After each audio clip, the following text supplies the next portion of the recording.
This audiobook edition of Jawaharlal Nehru's The Discovery of India is brought to you by Giribala Joshi. This short YouTube podcast is a part of a larger project. Please subscribe to the channel and like and share the videos. This audiobook is created with the help of advanced text-to-speech AI technology.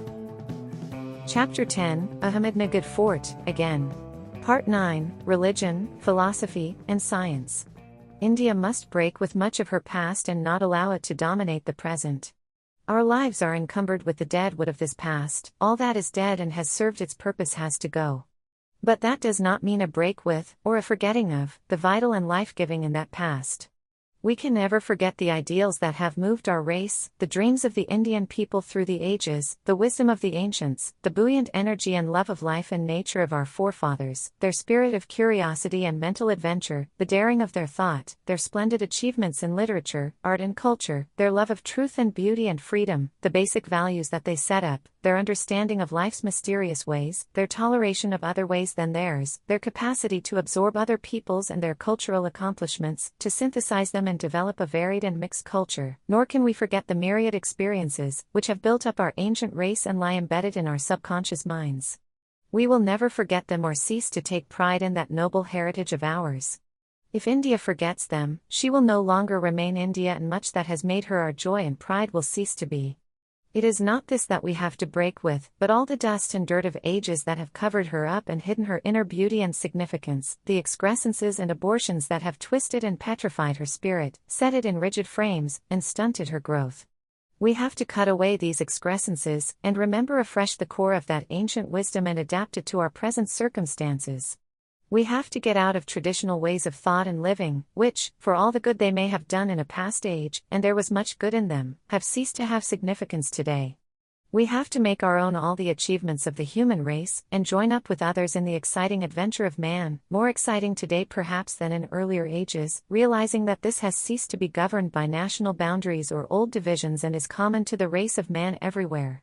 We have to revive the passion for truth and beauty and freedom, which gives meaning to life, and develop afresh that dynamic outlook and spirit of adventure which distinguished those of our race, who, in ages past, built our house on these strong and enduring foundations. Old as we are, with memories stretching back to the early dawns of human history and endeavor, we have to grow young again, in tune with our present time, with the irrepressible spirit and joy of youth in the present and its faith in the future. Truth as ultimate reality, if such there is, must be eternal, imperishable, unchanging. But that infinite, eternal and unchanging truth cannot be apprehended in its fullness by the finite mind of man, which can only grasp, at most, some small aspect of it limited by time and space, and by the state of development of that mind and the prevailing ideology of the period. As the mind develops and enlarges its scope, as ideologies change and new symbols are used to express that truth, new aspects of it come to light, though the core of it may yet be the same. And so, truth has ever to be sought and renewed, reshaped, and developed, so that, as understood by man, it might keep in line with the growth of his thought and the development of human life. Only then, does it become a living truth for humanity, supplying the essential need for which it craves, and offering guidance in the present and for the future. But if some one aspect of the truth has been petrified by dogma in a past age, it ceases to grow and develop and adapt itself to the changing needs of humanity, other aspects of it remain hidden, and it fails to answer the urgent questions of a succeeding age. It is no longer dynamic but static, no longer a life-giving impulse but dead thought and ceremonial, and a hindrance to the growth of the mind and of humanity. Indeed, it is probably not even understood to the extent it was understood in that past age, when it grew up and was clothed in the language and symbols of that age. For its context is different in a later age, the mental climate has changed, new social habits and customs have grown up, and it is often difficult to understand the sense, much less the spirit, of that ancient writing. Moreover, as Aurobindo Ghose has pointed out, every truth, however true in itself, yet taken apart from others which at once limit and complete it, becomes a snare to bind the intellect and a misleading dogma, for in reality each is one thread of a complex weft, and no thread must be taken apart from the weft. Religions have helped greatly in the development of humanity. They have laid down values and standards and have pointed out principles for the guidance of human life. But with all the good they have done, they have also tried to imprison truth in set forms and dogmas, and encouraged ceremonials and practices which soon lose all their original meaning and become mere routine. While impressing upon man the awe and mystery of the unknown that surrounds him on all sides, they have discouraged him from trying to understand not only the unknown, but what might come in the way of social effort. Instead of encouraging curiosity and thought, they have preached a philosophy of submission to nature, to established churches, to the prevailing social order, and to everything that is. The belief in a supernatural agency which ordains everything has led to a certain irresponsibility on the social plane, and emotion and sentimentality have taken the place of reason, thought, and inquiry. Religion, though it has undoubtedly brought comfort to innumerable human beings and stabilized society by its values, has checked the tendency to change and progress inherent in human society. Philosophy has avoided many of these pitfalls and encouraged thought and inquiry. But it has usually lived in its ivory tower, cut off from life and its day-to-day problems, concentrating on ultimate purposes and failing to link them with the life of man. Logic and reason were its guides, and they took it far in many directions, but that logic was too much the product of the mind and unconcerned with fact. Science ignored the ultimate purposes and looked at fact alone. It made the world jump forward with a leap, built up a glittering civilization, opened up innumerable avenues for the growth of knowledge, and added to the power of man to such an extent that for the first time, it was possible to conceive that man could triumph over and shape his physical environment.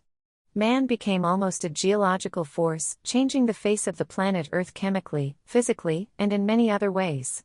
Yet when this sorry scheme of things entirely seemed to be in his grasp, to mold it nearer to the heart's desire, there was some essential lack and some vital element was missing. There was no knowledge of ultimate purposes and not even an understanding of the immediate purpose, for science had told us nothing about any purpose in life. Nor did man, so powerful in his control of nature, have the power to control himself, and the monster he had created ran amok. Perhaps new developments in biology, psychology, and similar sciences, and the interpretation of biology and physics, may help man to understand and control himself more than he has done in the past. Or, before any such advances influence human life sufficiently, man may destroy the civilization he has built and have to start anew. There is no visible limit to the advance of science, if it is given the chance to advance. Yet it may be that the scientific method of observation is not always applicable to all the varieties of human experience, and cannot cross the uncharted ocean that surrounds us.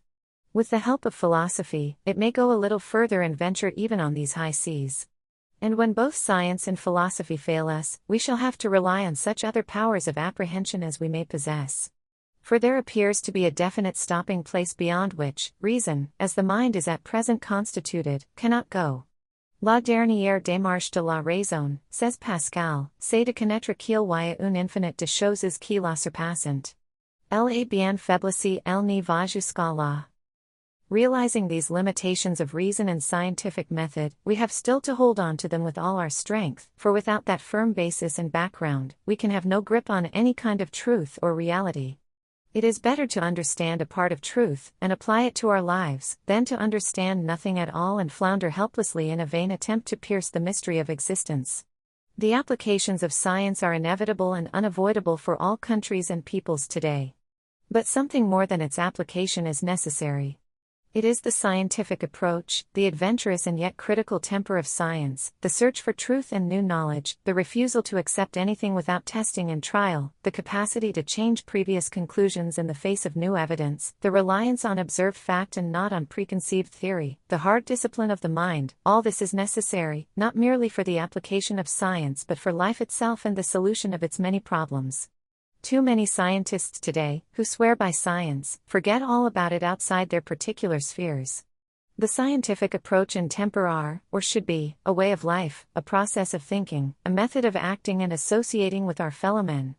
That is a large order, and undoubtedly very few of us, if any at all, can function in this way with even partial success.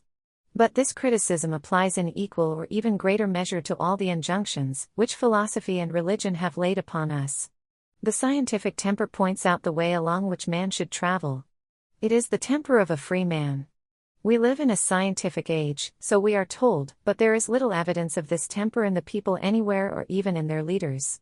Science deals with the domain of positive knowledge, but the temper which it should produce goes beyond that domain. The ultimate purposes of man may be said to be to gain knowledge, to realize truth, to appreciate goodness and beauty. The scientific method of objective inquiry is not applicable to all these, and much that is vital in life seems to lie beyond its scope: the sensitiveness to art and poetry, the emotion that beauty produces, the inner recognition of goodness. The botanist and zoologist may never experience the charm and beauty of nature, the sociologist may be wholly lacking in love for humanity. But even when we go to the regions beyond the reach of the scientific method and visit the mountain tops where philosophy dwells and high emotions fill us, or gaze at the immensity beyond, that approach and temper are still necessary. Very different is the method of religion. Concerned as it is, principally, with the regions beyond the reach of objective inquiry, it relies on emotion and intuition. And then it applies this method to everything in life, even to those things which are capable of intellectual inquiry and observation. Organized religion, allying itself to theology, and often more concerned with its vested interests than with things of the spirit, encourages a temper, which is the very opposite to that of science. It produces narrowness and intolerance, credulity and superstition, emotionalism and irrationalism. It tends to close and limit the mind of man, and to produce a temper of a dependent, unfree person. Even if God did not exist, it would be necessary to invent him, so Voltaire said, si Dieu n'existait pas, il faudrait l'inventer. Perhaps that is true, and indeed the mind of man has always been trying to fashion some such mental image or conception, which grew with the mind's growth. But there is something also in the reverse proposition: even if God exists, it may be desirable not to look up to him or to rely upon him. Too much dependence on supernatural factors may lead, and has often led, to a loss of self-reliance in man, and to a blunting of his capacity and creative ability.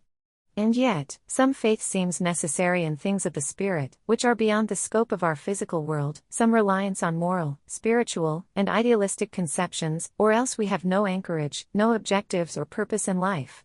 Whether we believe in God or not, it is impossible not to believe in something, whether we call it a creative life-giving force or vital energy inherent in matter which gives it its capacity for self-movement and change and growth, or by some other name, something that is as real, though elusive, as life is real when contrasted with death. Whether we are conscious of it or not, most of us worship at the invisible altar of some unknown God and offer sacrifices to it, some ideal, personal, national or international, some distant objective that draws us on, though reason itself may find little substance in it, some vague conception of a perfect man in a better world. Perfection may be impossible of attainment, but the demon in us, some vital force, urges us on, and we tread that path from generation to generation. As knowledge advances, the domain of religion, in the narrow sense of the word, shrinks. The more we understand life and nature, the less we look for supernatural causes. Whatever we can understand and control ceases to be a mystery. The processes of agriculture, the food we eat, the clothes we wear, our social relations, were all at one time under the dominion of religion and its high priests. Gradually, they have passed out of its control and become subjects for scientific study. Yet, much of this is still powerfully affected by religious beliefs and the superstitions that accompany them.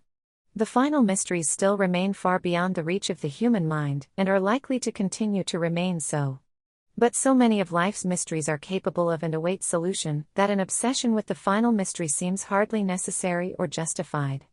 Life still offers, not only the loveliness of the world, but also the exciting adventure of fresh and never-ceasing discoveries, of new panoramas opening out and new ways of living, adding to its fullness and ever making it richer and more complete.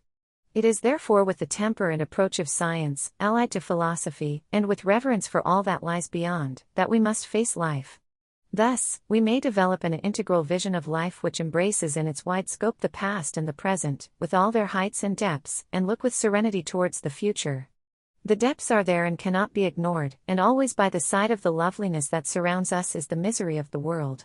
Man's journey through life is an odd mixture of joy and sorrow, thus only can he learn and advance. The travail of the soul is a tragic and lonely business. External events and their consequences affect us powerfully, and yet, the greatest shocks come to our minds through inner fears and conflicts. While we advance on the external plane, as we must if we are to survive, we have also to win peace with ourselves and between ourselves and our environment, a peace which brings satisfaction, not only to our physical and material needs, but also to those inner imaginative urges and adventurous spirits that have distinguished man ever since he started on his troubled journey in the realms of thought and action. Whether that journey has any ultimate purpose or not we do not know, but it has its compensations, and it points to many a nearer objective which appears attainable and which may again become the starting point for a fresh advance. Science has dominated the Western world and everyone there pays tribute to it, and yet, the West is still far from having developed the real temper of science. It has still to bring the spirit and the flesh into creative harmony. In India, in many obvious ways, we have a greater distance to travel. And yet there may be fewer major obstructions on our way, for the essential basis of Indian thought for ages past, though not its later manifestations, fits in with the scientific temper and approach, as well as with internationalism. It is based on a fearless search for truth, on the solidarity of man, even on the divinity of everything living, and on the free and cooperative development of the individual and the species, ever to greater freedom and higher stages of human growth. End of Part 9, titled, Religion, Philosophy, and Science, of Chapter 10.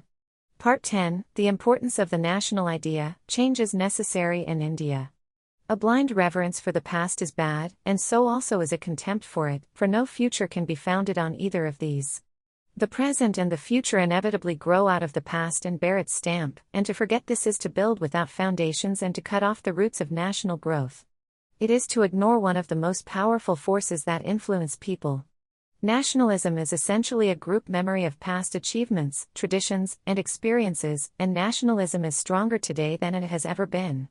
Many people thought that nationalism had had its day, and must inevitably give place to the ever-growing international tendencies of the modern world. Socialism, with its proletarian background, derided national culture as something tied up with a decaying middle class. Capitalism itself became progressively international with its cartels and combines and overflowed national boundaries. Trade and commerce, easy communications and rapid transport, the radio and cinema, all helped to create an international atmosphere and to produce the delusion that nationalism was doomed. Yet whenever a crisis has arisen, nationalism has emerged again and dominated the scene, and people have sought comfort and strength in their old traditions. One of the remarkable developments of the present age has been the rediscovery of the past and of the nation. This going back to national traditions has been most marked in the ranks of labor and the proletarian elements, who were supposed to be the foremost champions of international action. War or similar crises dissolves their internationalism, and they become subject to nationalist hates and fears even more than other groups. The most striking example of this is the recent development of the Soviet Union. Without giving up in any way its essential social and economic structure, it has become more nationalist-minded, and the appeal of the fatherland is now much greater than the appeal of the international proletariat. Famous figures in national history have again been revived, and have become heroes of the Soviet people. The inspiring record of the Soviet people in this war, the strength and unity they have shown, are no doubt due to a social and economic structure, which has resulted in social advances on a wide front, on planned production and consumption, on the development of science and its functions, and on the release of a vast quantity of new talent and capacity for leadership, as also on brilliant leadership. But it may also be partly due to a revival of national memories and traditions and a new awareness of the past, of which the present was felt to be a continuation. It would be wrong to imagine that this nationalist outlook of Russia is just a reversion to old-style nationalism. It is certainly not that. The tremendous experiences of the revolution and all that followed it cannot be forgotten, and the changes that resulted from it in social structure and mental adjustment must remain. That social structure leads inevitably to a certain international outlook. Nevertheless, nationalism has reappeared in such a way as to fit in with the new environment and add to the strength of the people. It is instructive to compare the development of the Soviet state with the varying fortunes of the communist parties in other countries. There was the first flush of enthusiasm among many people in all countries, and especially in proletarian ranks, soon after the Soviet Revolution. Out of this, grew communist groups and parties. Then conflicts arose between these groups and national labor parties. During the Soviet five-year plans there was another wave of interest and enthusiasm, and this probably affected middle-class intellectuals even more than labor. Again there was a reaction at the time of the purges in the Soviet Union. In some countries communist parties were suppressed, in others they made progress. But almost everywhere they came into conflict with organized national labor.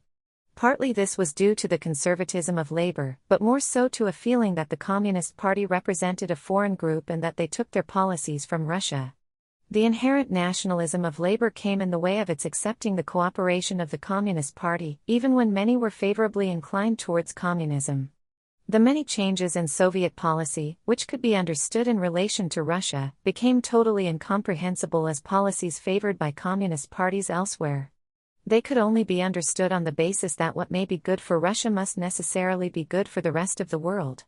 These communist parties, though they consisted of some able and very earnest men and women, lost contact with the nationalist sentiments of the people and weakened accordingly. While the Soviet Union was forging new links with national tradition, the communist parties of other countries were drifting further away from it. I cannot speak with much knowledge of what happened elsewhere, but I know that in India, the Communist Party is completely divorced from, and is ignorant of, the national traditions that fill the minds of the people. It believes that communism necessarily implies a contempt for the past. So far as it is concerned, the history of the world began in November 1917, and everything that preceded this was preparatory and leading up to it. Normally speaking, in a country like India with large numbers of people on the verge of starvation and the economic structure cracking up, communism should have a wide appeal. In a sense there is that vague appeal, but the Communist Party cannot take advantage of it because it has cut itself off from the springs of national sentiment and speaks in a language which finds no echo in the hearts of the people. It remains an energetic, but small group, with no real roots. It is not only the Communist Party in India that has failed in this respect. There are others who talk glibly of modernism and modern spirit and the essence of Western culture, and are at the same time ignorant of their own culture.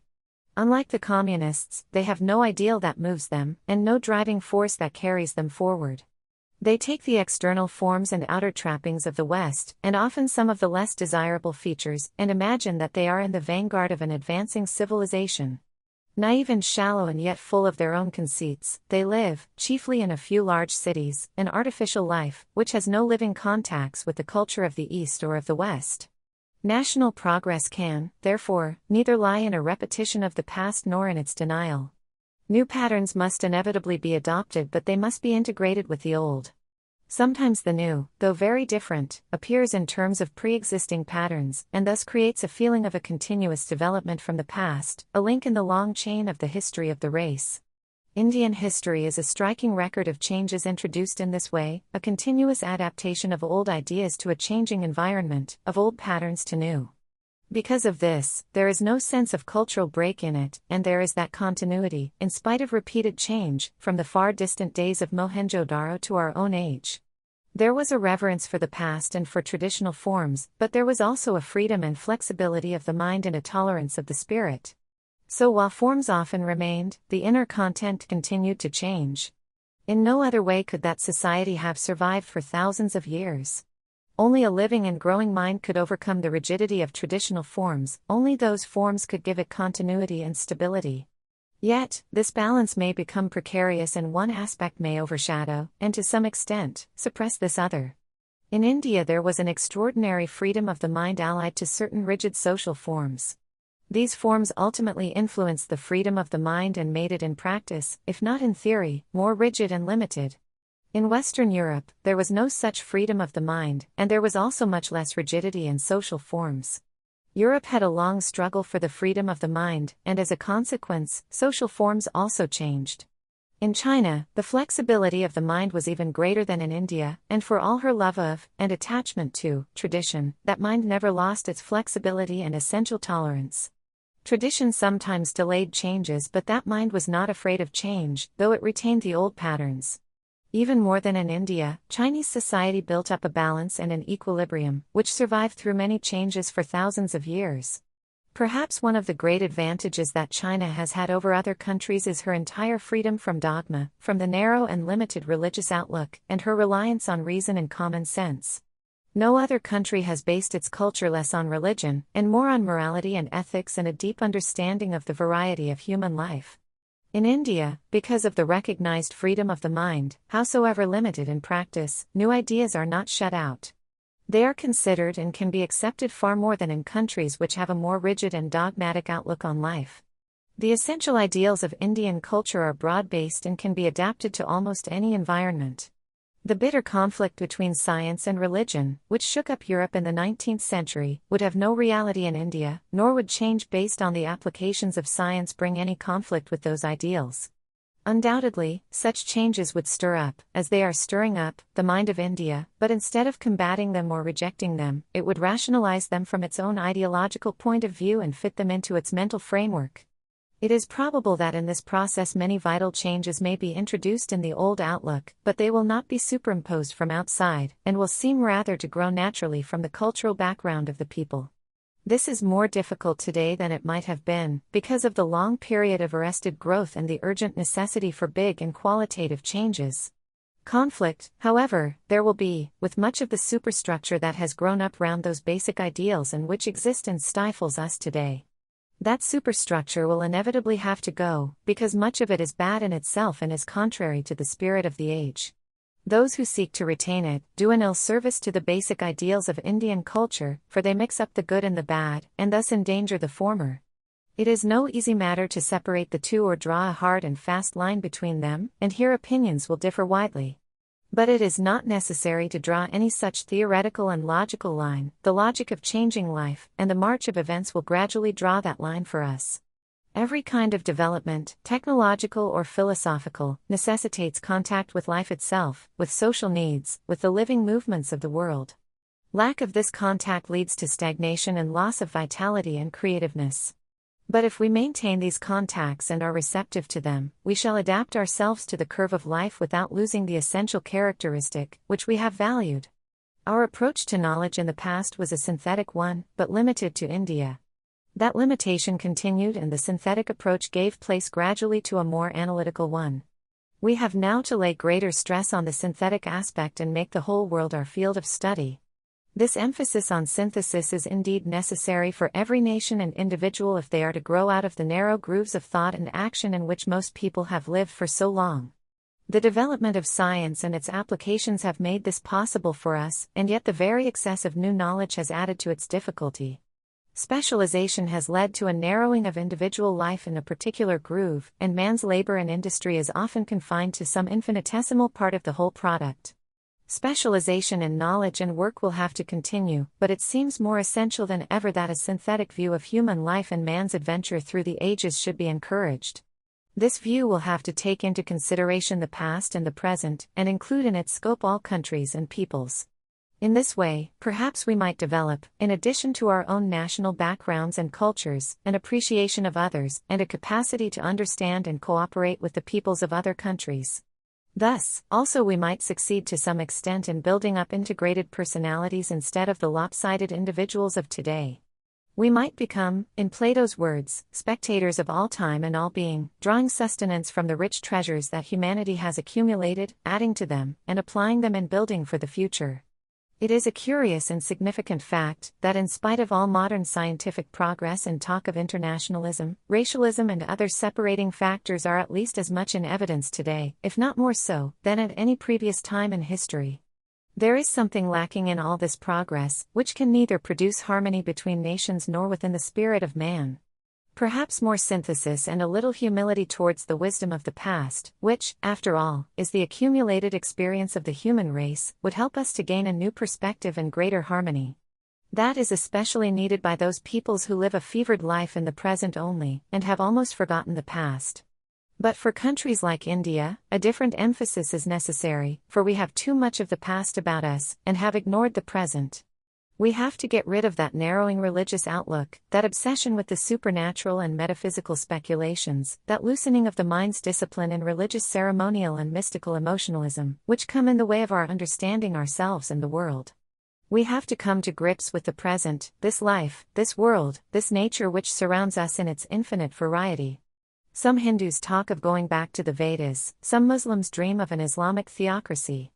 Idle fancies, for there is no going back to the past, there is no turning back even if this was thought desirable. There is only one-way traffic in time.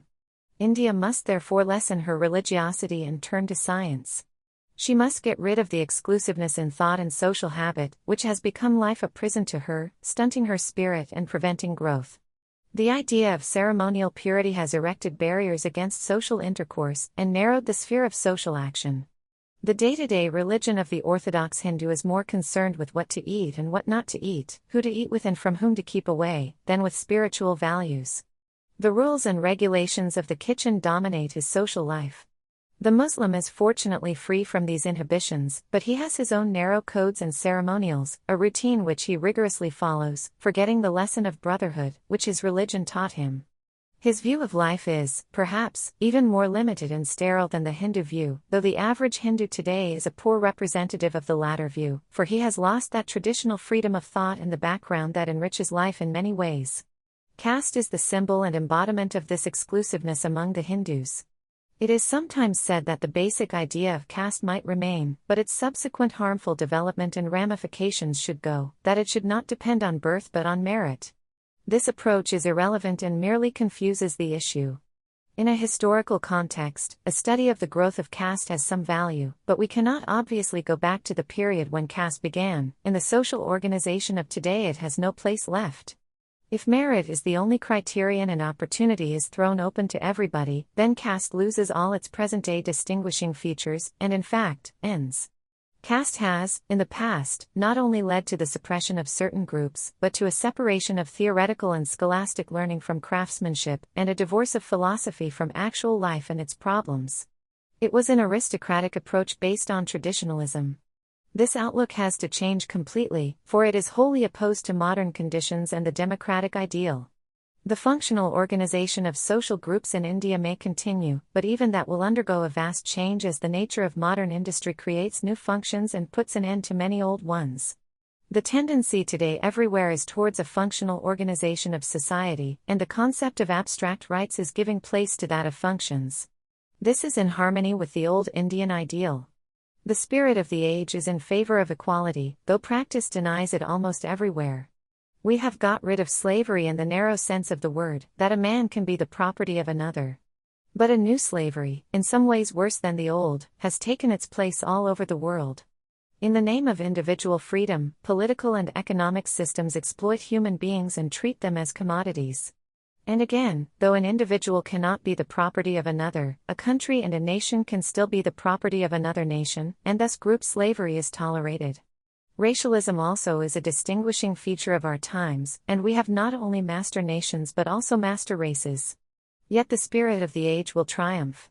In India, at any rate, we must aim at equality. That does not and cannot mean that everybody is physically or intellectually or spiritually equal or can be made so. But it does mean equal opportunities for all and no political, economic, or social barrier in the way of any individual or group. It means a faith in humanity and a belief that there is no race or group that cannot advance and make good in its own way, given the chance to do so. It means a realization of the fact that the backwardness or degradation of any group is not due to inherent failings in it, but principally to lack of opportunities and long suppression by other groups. It should mean an understanding of the modern world wherein real progress and advance, whether national or international, have become very much a joint affair and a backward group pulls back others. Therefore, not only must equal opportunities be given to all, but special opportunities for educational, economic and cultural growth must be given to backward groups, so as to enable them to catch up to those who are ahead of them. Any such attempt to open the doors of opportunity to all in India will release enormous energy and ability, and transform the country with amazing speed. If the spirit of the age demands equality, it must necessarily also demand an economic system which fits in with it and encourages it. The present colonial system in India is the very antithesis of it. Absolutism is not only based on inequality, but must perpetuate it in every sphere of life. It suppresses the creative and regenerative forces of a nation, bottles up talent and capacity, and discourages the spirit of responsibility. Those who have to suffer under it lose their sense of dignity and self-reliance. The problems of India, complicated as they seem, are essentially due to an attempt to advance while preserving the political and economic structure more or less intact. Political advance is made subject to the preservation of this structure and existing vested interests. The two are incompatible.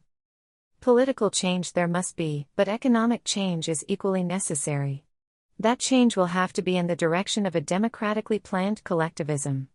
The choice, says R. H. Tani, is not between competition and monopoly, but between monopoly, which is irresponsible and private, and a monopoly which is responsible and public. Public monopolies are growing even in capitalist states, and they will continue to grow. The conflict between the idea underlying them and private monopoly will continue till the latter is liquidated.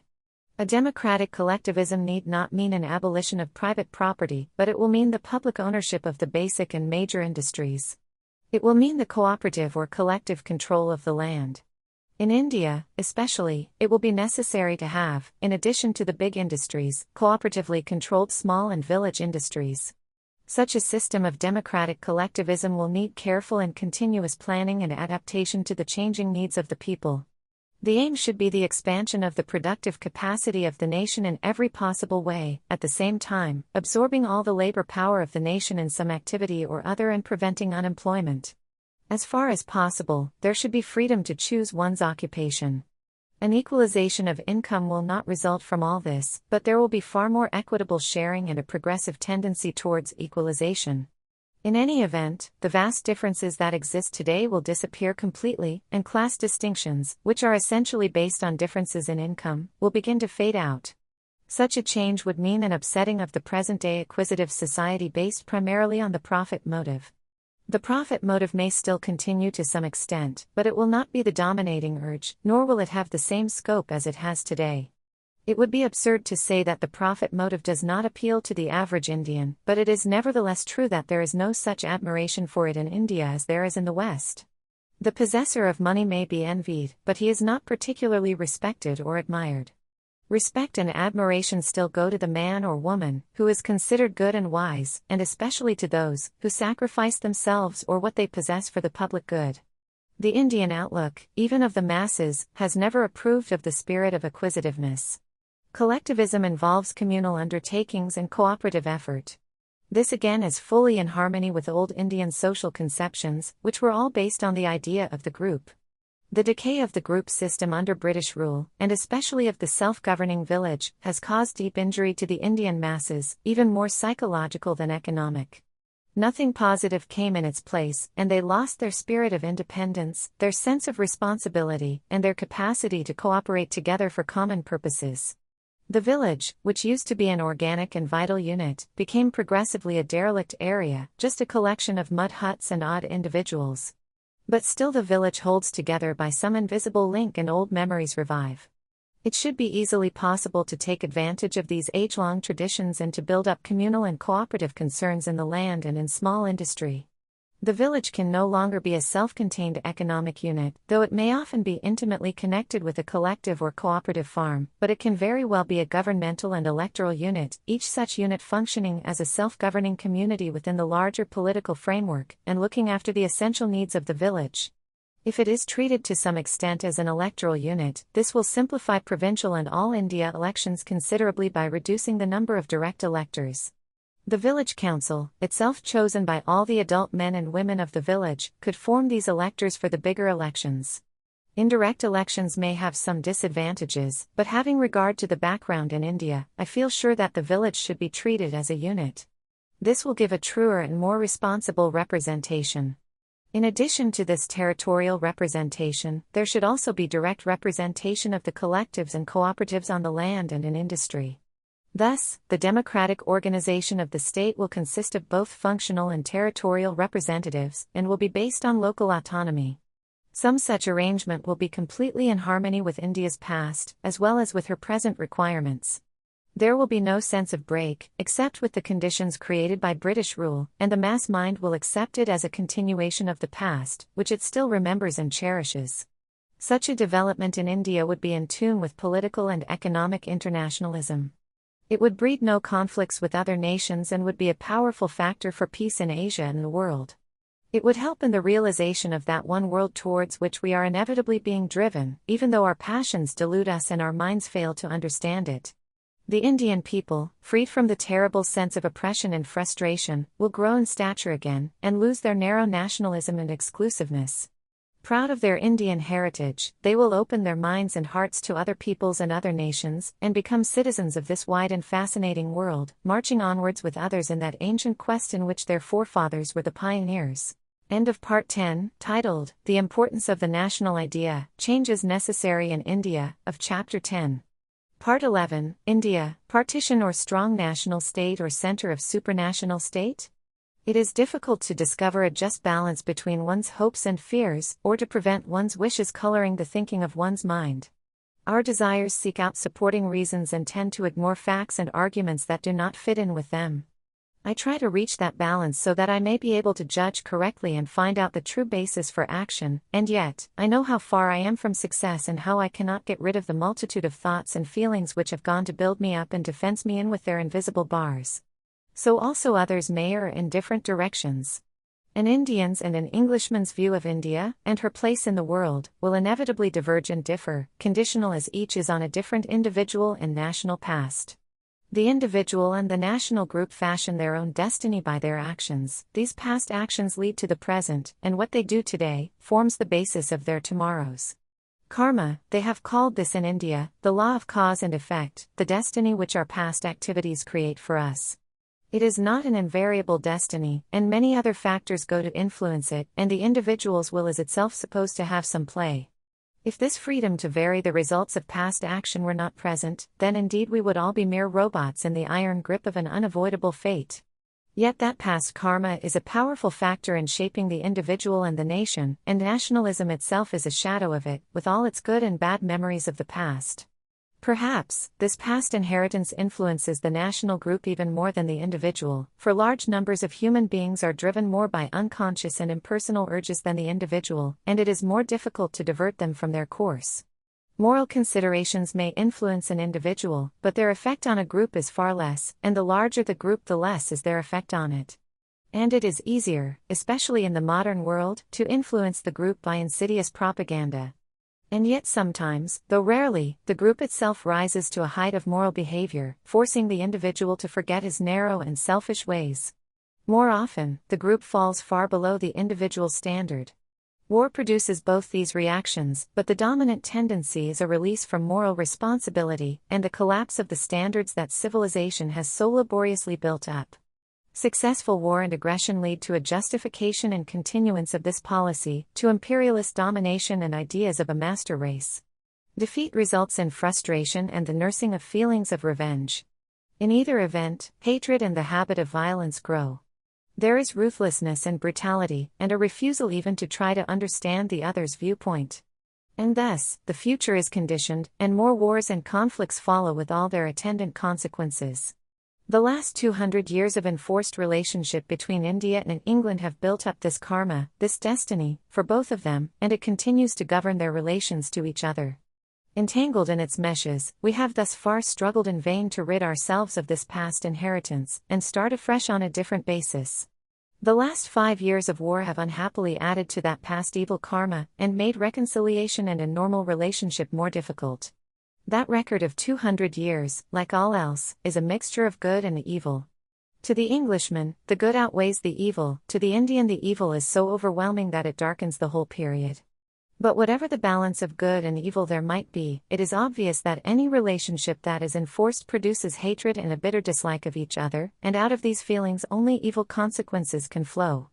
A revolutionary change, both political and economic, is not only needed in India, but would appear to be inevitable. At the end of 1939, soon after the war started, and again in April 1942, there seemed to be a faint possibility of such a change taking place by consent between India and England. But those possibilities and opportunities passed because every basic change was feared. But the change will come. Has the stage of consent passed? In the presence of common perils, the past loses some of its obsessions and the present is viewed in terms of the future. Now the past has returned, and has been grievously added to. The receptive mood has changed and become hard and bitter. Some settlement will come sooner or later, after more conflict or without it, but it is far less likely to be real, sincere, and cooperative. More probably, it will be an unwilling submission on both sides to overriding circumstances with continuing ill will and distrust. No attempted solution, which assumes even in principle the retention of India as part of the British Empire, has the slightest chance of acceptance of adoption. No solution which retains feudal relics in India can possibly last. Life is cheap in India, and when this is so, life is empty and ugly and shoddy, and all the horrid brood of poverty envelop it. There is an enervating atmosphere in India, due to many causes, imposed or inherent, but essentially the resultant of poverty and want. We have a terribly low standard of living and a very high rate of dying. Industrially developed and rich countries have a way of looking at undeveloped and poor countries just as the rich man looks on the poor and unfortunate. The rich man, out of his abundant resources and opportunities, develops high standards and fastidious tastes and blames the poor for their habits and lack of culture. Having denied them the opportunity to better themselves, he makes their poverty and its attendant evils justifications for a further denial. India is not a poor country. She is abundantly supplied with everything that makes a country rich, and yet her people are very poor. She has a noble heritage of culture forms and her culture potential is very great, but many new developments and the accessories of culture are lacking. This lack is due to many causes and largely to deliberate deprivation. When this is so, the vital energy of the people must overcome the obstacles in the way and fill the lack. That is happening in India today. Nothing can be clearer than the fact that India has the resources as well as the intelligence, skill, and capacity to advance rapidly. She has the accumulated cultural and spiritual experience of ages behind her.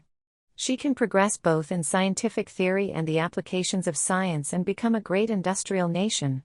Her scientific record is already noteworthy, in spite of the many limitations she suffers from and the lack of opportunity for her young men and women to do scientific work. That record is not great considering the size and possibilities of the country, but it is significant of what will happen when the energies of the nation are released and opportunities are provided. Only two factors may come in the way: international developments and external pressure on India, and lack of a common objective within the country. Ultimately, it is the latter alone that will count. If India is split up into two or more parts, and can no longer function as a political and economic unit, her progress will be seriously affected. There will be the direct weakening effect, but much worse will be the inner psychological conflict between those who wish to reunite her and those who oppose this. New vested interests will be created which will resist change and progress, a new evil karma will pursue us in the future. One wrong step leads to another, so it has been in the past, and so it may be in the future. And yet wrong steps have to be taken sometimes lest some worse peril befall us. That is the great paradox of politics, and no man can say with surety whether present wrongdoing is better and safer in the end than the possibility of that imagined peril. Unity is always better than disunity, but an enforced unity is a sham and dangerous affair, full of explosive possibilities. Unity must be of the mind and heart, a sense of belonging together and of facing together those who attack it. I am convinced that there is that basic unity in India, but it has been overlaid and hidden to some extent by other forces.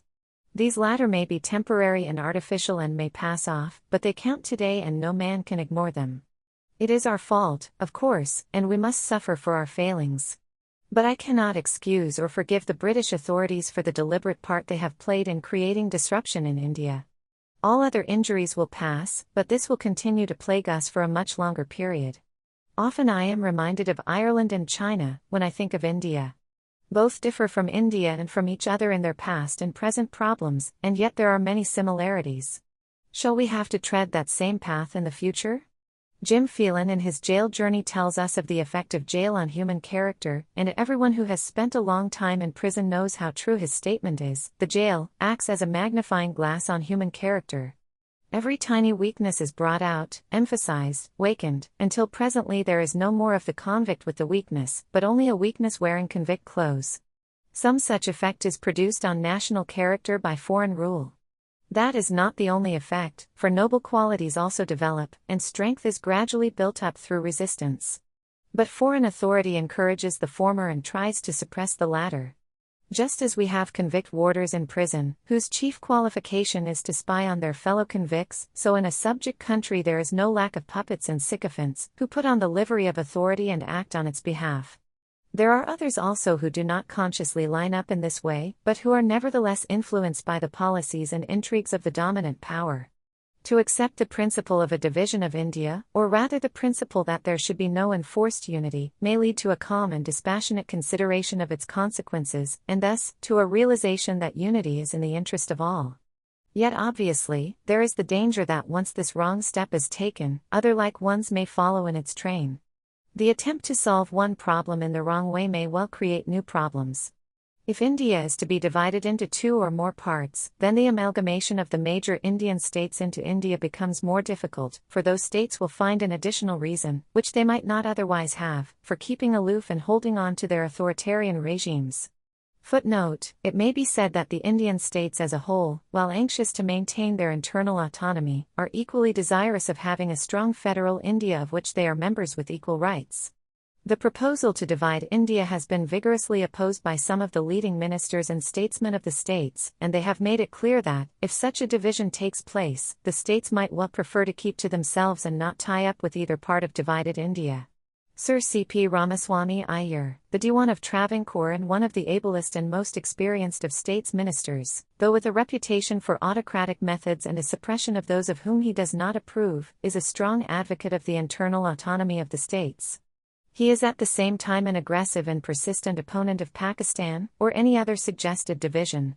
In an address delivered on October 6, 1944, before the Bombay branch of the Indian Council of World Affairs, he said, "The states, in other words, should, and in my view would, come into a scheme whereby the various political and administrative units in India, while exercising a full measure of autonomy in local matters, would cooperate with other units in the composition and working of the central legislative and executive organizations.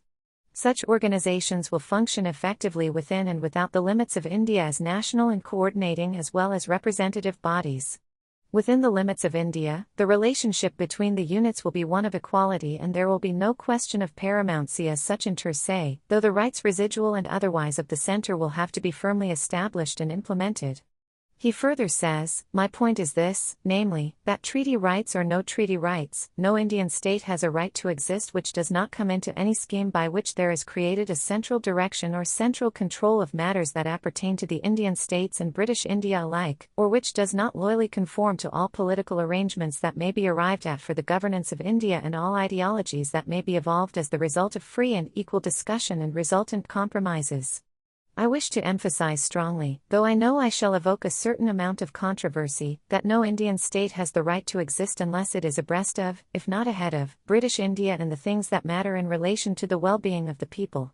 Another fact that Ramaswamy Iyer emphasizes is that there is no getting away from the fact that it is impossible to deal with 601 states on an equal footing.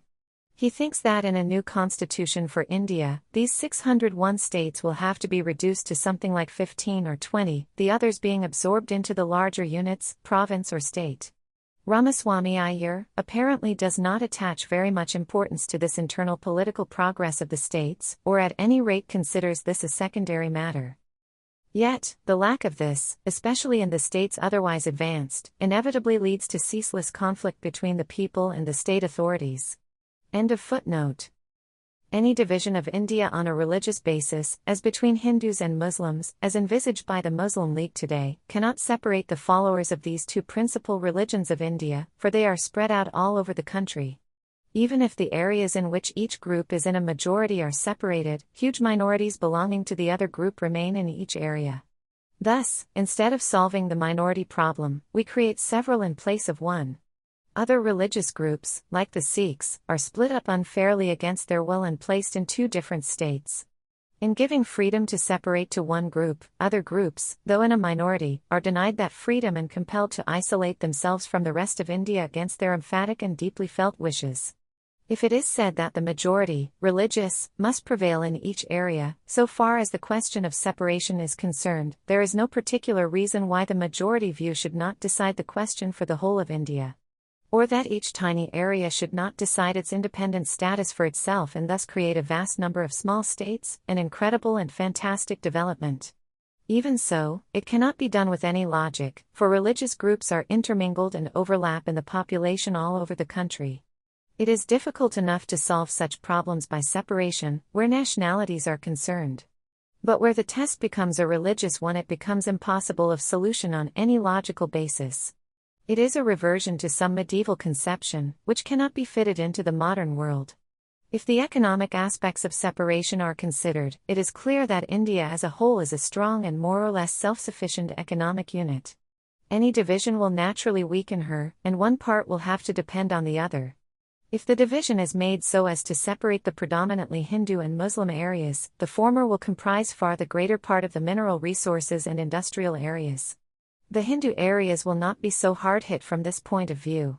The Muslim areas, on the other hand, will be the economically backward and often deficit areas which cannot exist without a great deal of outside assistance.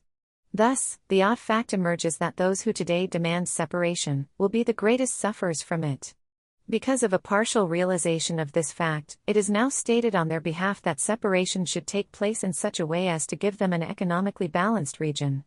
Whether this is possible under any circumstances, I do not know, but I rather doubt it. In any event, any such attempt means forcibly attaching other large areas with a predominantly Hindu and Sikh population to the separated area. That would be a curious way of giving effect to the principle of self-determination. I am reminded of the story of the man who killed his father and mother and then threw himself on the mercy of the court as an orphan. Another very curious contradiction emerges. While the principle of self-determination is invoked, the idea of a plebiscite to decide this is not accepted, or at most, it is said that the plebiscite should be limited to Muslims only in the area. Thus in Bengal and the Punjab, the Muslim population is about 54% or less. It is suggested that if there is to be voting, only this 54% should vote and decide the fate of the remaining 46% or more, who will have no say in the matter. This might result in 28% deciding the fate of the remaining 72%. It is difficult to understand how any reasonable person can advance these propositions, or expect them to be agreed to. I do not know, and nobody can know till an actual vote takes place on this issue, how many Muslims in the areas concerned would vote for partition. I imagine that a large number of them, possibly even a majority, would vote against it. Many Muslim organizations are opposed to it. Every non-Muslim, whether he is a Hindu, or Sikh, or Christian, or Parsi, is opposed to it. Essentially, this sentiment in favor of partition has grown in the areas where Muslims are in a small minority, areas which, in any event, would remain undetached from the rest of India. Muslims in provinces where they are in a majority have been less influenced by it, naturally, for they can stand on their own feet and have no reason to fear other groups.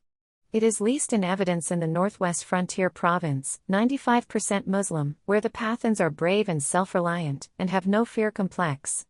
Thus, oddly enough, the Muslim League's proposal to partition India finds far less response in the Muslim areas sought to be partitioned than in the Muslim minority areas, which are unaffected by it.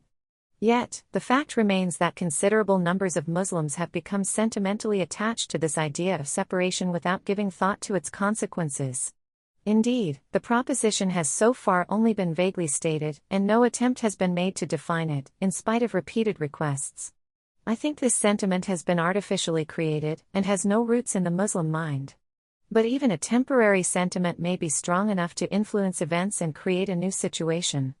Normally, adjustments would take place from time to time, but in the peculiar position in which India is situated today, with power concentrated in foreign hands, anything may happen. It is clear that any real settlement must be based on the goodwill of the constituent elements and on the desire of all parties to it to cooperate together for a common objective. In order to gain that, any sacrifice in reason is worthwhile. Every group must not only be theoretically and actually free and have equal opportunities of growth, but should have the sensation of freedom and equality.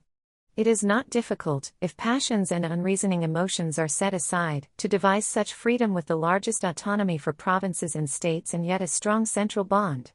There could even be autonomous units within the larger provinces or states, as in Soviet Russia. In addition to this, every conceivable protection and safeguard for minority rights could be inserted into the Constitution. All this can be done, and yet I do not know how the future will take shape under the influence of various indeterminate factors and forces, the chief of these being British policy. It may be that some division of India is enforced, with some tenuous bond joining the divided parts. Even if this happens, I am convinced that the basic feeling of unity and world developments will later bring the divided parts nearer to each other and result in a real unity. That unity is geographical, historical, and cultural, and all that, but the most powerful factor in its favor is the trend of world events.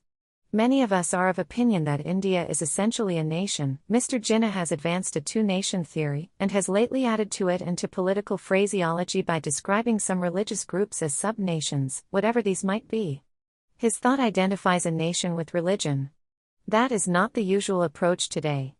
But whether India is properly to be described as one nation or two or more really does not matter, for the modern idea of nationality has been almost divorced from statehood. The national state is too small a unit today, and small states can have no independent existence. It is doubtful if even many of the larger national states can have any real independence. The national state is thus giving place to the multinational state or to large federations. The Soviet Union is typical of this development. The United States of America, though bound together by strong national ties, constitute essentially a multinational state. Behind Hitler's march across Europe there was something more than the Nazi lust for conquest. New forces were working towards the liquidation of the small state system in Europe. Hitler's armies are now rapidly rolling back or are being destroyed, but the conception of large federations remains. Mr. H. G. Wells has been telling the world, with all the fire of an old prophet, that humanity is at the end of an age of fragmentation in the management of its affairs, fragmentation politically among separate sovereign states and economically among unrestricted business organizations competing for profit. He tells us that it is the system of nationalist individualism and uncoordinated enterprise that is the world's disease. We shall have to put an end to the national state and devise a collectivism, which neither degrades nor enslaves. The prophets are ignored and sometimes even stoned by their generation. And so Mr. Wells' warnings, and those of many others, are voices in the wilderness so far as those in authority are concerned. Nevertheless, they point to inevitable trends. These trends can be hastened or delayed, or if those who have power are so blind, may even have to wait another and greater disaster before they take actual shape. In India, as elsewhere, we are too much under the bondage of slogans and set phrases derived from past events and ideologies which have little relevance today, and their chief function is to prevent reasoned thought and a dispassionate consideration of the situation as it exists. There is also the tendency towards abstractions and vague ideals, which arouse emotional responses and are often good in their way, but which also lead to a woolliness of the mind and unreality. In recent years, a great deal has been written and said on the future of India, and especially on the partition or unity of India, and yet the astonishing fact remains that those who propose Pakistan or partition have consistently refused to define what they mean or to consider the implications of such a division. They move on the emotional plane only, as also many of those who oppose them, a plane of imagination and vague desire, behind which lie imagined interests. Inevitably, between these two emotional and imaginative approaches, there is no meeting ground. And so Pakistan and Akhand Hindustan, undivided India, are bandied about and hurled at each other. It is clear that group emotions and conscious or subconscious urges count, and must be attended to. It is at least equally clear that facts and realities do not vanish by our ignoring them or covering them up by a film of emotion. They have a way of emerging at awkward moments and in unexpected ways. And decisions taken primarily on the basis of emotions, or when emotions are the dominating consideration, are likely to be wrong and to lead to dangerous developments. It is obvious that whatever may be the future of India, and even if there is a regular partition, the different parts of India will have to cooperate with each other in 100 different ways. Even independent nations have to cooperate with each other, much more so must Indian provinces or such parts as emerge from a partition, for these stand in an intimate relationship to each other, and must hang together or deteriorate, disintegrate, and lose their freedom. Thus, the very first practical question is, what are the essential common bonds which must bind and cement various parts of India as she is to progress and remain free, and which are equally necessary even for the autonomy and cultural growth of those parts? Defense is an obvious and outstanding consideration, and behind that defense lie the industries feeding it, transport and communications, and some measure at least of economic planning. Customs, currency, and exchange also, and the maintenance of the whole of India as an internally free trade area, for any internal tariff barriers would be fatal barriers to growth. And so on. There are many other matters which would inevitably, both from the point of view of the whole and the parts, have to be jointly and centrally directed. There is no getting away from it whether we are in favor of Pakistan or not, unless we are blind to everything except a momentary passion. The vast growth of air services today has led to the demand for their internationalization, or to some form of international control. Whether various countries are wise enough to accept this is doubtful, but it is quite certain that air developments can only take place in India on an all-India basis. It is inconceivable for a partitioned India to make progress in regard to them in each part separately.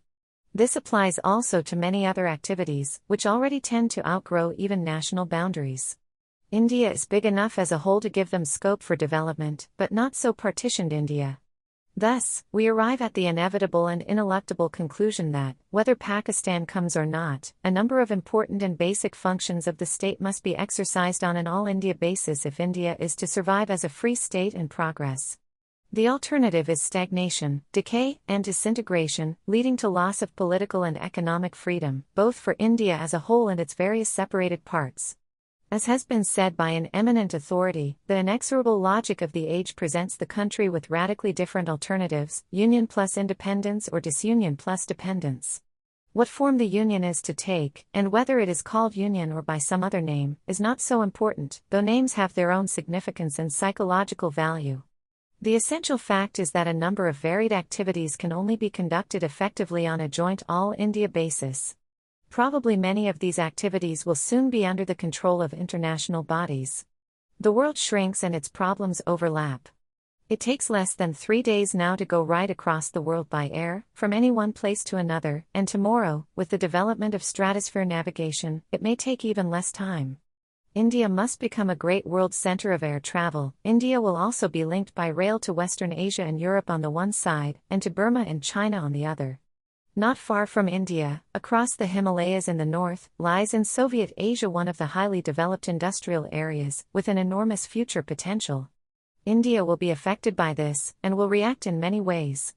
The way of approach, therefore, to the problem of unity or Pakistan, is not in the abstract and on the emotional level, but practically, and with our eyes on the present-day world. That approach leads us to certain obvious conclusions, that a binding cement in regard to certain important functions and matters is essential for the whole of India. Apart from them, there may be and should be the fullest freedom to constituent units, and an intermediate sphere, where there is both joint and separate functioning. There may be differences of opinion as to where one sphere ends, and the other begins, but such differences, when considered on a practical basis, are generally fairly easy of adjustment. But all this must necessarily be based on a spirit of willing cooperation, on the absence of a feeling of compulsion, and on the sensation of freedom in each unit and individual. Old vested interests have to go. It is equally important that no new ones are created. Certain proposals, based on metaphysical conceptions of groups and forgetting the individuals who comprise them, make one individual politically equal to 2 or 3 others and thus create new vested interests. Any such arrangement can only lead to grave dissatisfaction and instability. The right of any well-constituted area to secede from the Indian Federation or Union has often been put forward, and the argument of the USSR advanced in support of it. That argument has little application, for conditions there are wholly different and the right has little practical value. In the emotional atmosphere in India today, it may be desirable to agree to this for the future in order to give that sense of freedom from compulsion which is so necessary.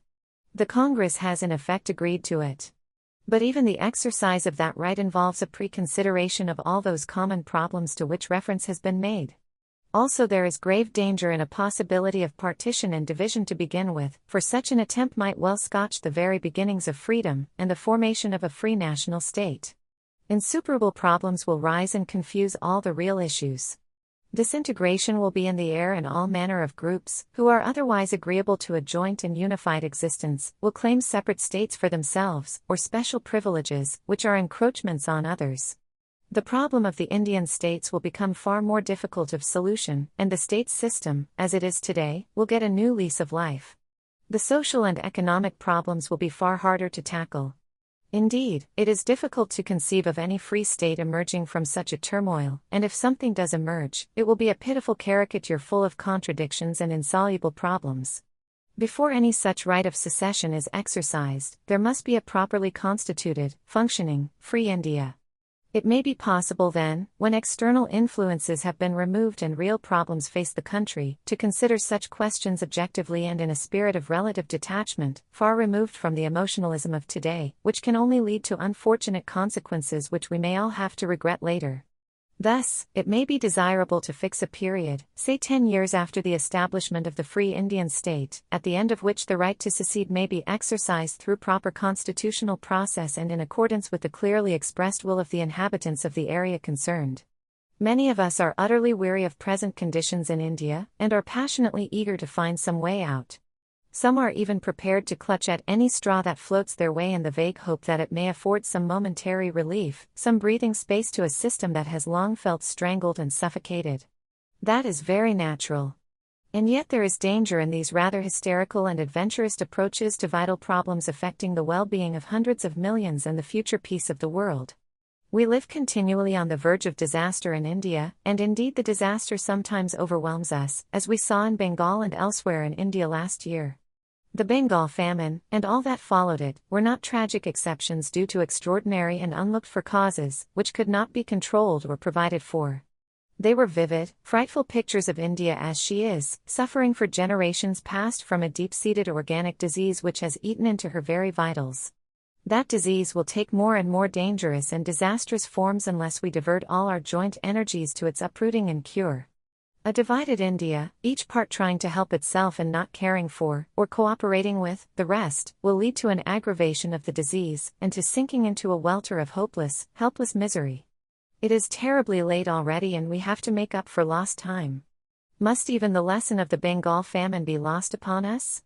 There are still many people who can think only in terms of political percentages, of weightage, of balancing, of checks, of the preservation of privileged groups, of making new groups privileged, of preventing others from advancing because they themselves are not anxious to, or are incapable of, doing so, of vested interests, of avoiding major social and economic changes, of holding on to the present picture of India with only superficial alterations. That way lies supreme folly. The problems of the moment seem big and engross our attention. And yet, in a longer perspective, they may have no great importance, and under the surface of superficial events, more vital forces may be at work. Forgetting present problems, then for a while, and looking ahead, India emerges as a strong united state, a federation of free units, intimately connected with her neighbors and playing an important part in world affairs. She is one of the very few countries which have the resources and capacity to stand on their own feet. Today probably the only such countries are the United States of America and the Soviet Union. Great Britain can only be reckoned as one of these if the resources of her empire are added to her own, and even then a spread out and disgruntled empire is a source of weakness.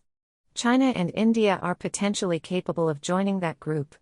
Each of them is compact and homogeneous and full of natural wealth, manpower, and human skill and capacity. Indeed, India's potential industrial resources are probably even more varied and extensive than China's, and so also her exportable commodities, which may be required for the imports she needs. No other country, taken singly, apart from these four, is actually or potentially in such a position. It is possible, of course, that large federations or groups of nations may emerge in Europe or elsewhere and form huge multinational states. The Pacific is likely to take the place of the Atlantic in the future as a nerve center of the world. Though not directly a Pacific state, India will inevitably exercise an important influence there. India will also develop as the center of economic and political activity in the Indian Ocean area, in Southeast Asia and right up to the Middle East. Her position gives an economic and strategic importance in a part of the world which is going to develop rapidly in the future. If there is a regional grouping of the countries bordering on the Indian Ocean on either side of India, Iran, Iraq, Afghanistan, India, Ceylon, Burma, Malaya, Siam, Java, etc., present-day minority problems will disappear, or at any rate, will have to be considered in an entirely different context. Mr. G.D.H. Cole considers India to be itself a supranational area, and he thinks that in the long run, she is destined to be the center of a mighty supranational state covering the whole of the Middle East and lying between a Sino-Japanese Soviet Republic, a new state based on Egypt, Arabia, and Turkey, and the Soviet Union in the north. All this is pure conjecture, and whether any such development will ever take place, no man can say. For my part, I have no liking for a division of the world into a few huge supranational areas, unless these are tied together by some strong world bond. But if people are foolish enough to avoid world unity and some world organization, then these vast supranational regions, each functioning as one huge state, but with local autonomy, are very likely to take shape. For the small national state is doomed. It may survive as a culturally autonomous area, but not as an independent political unit. Whatever happens, it will be well for the world if India can make her influence felt. For that influence will always be in favor of peace and cooperation and against aggression.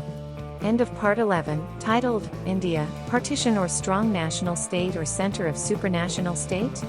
Of Chapter 10.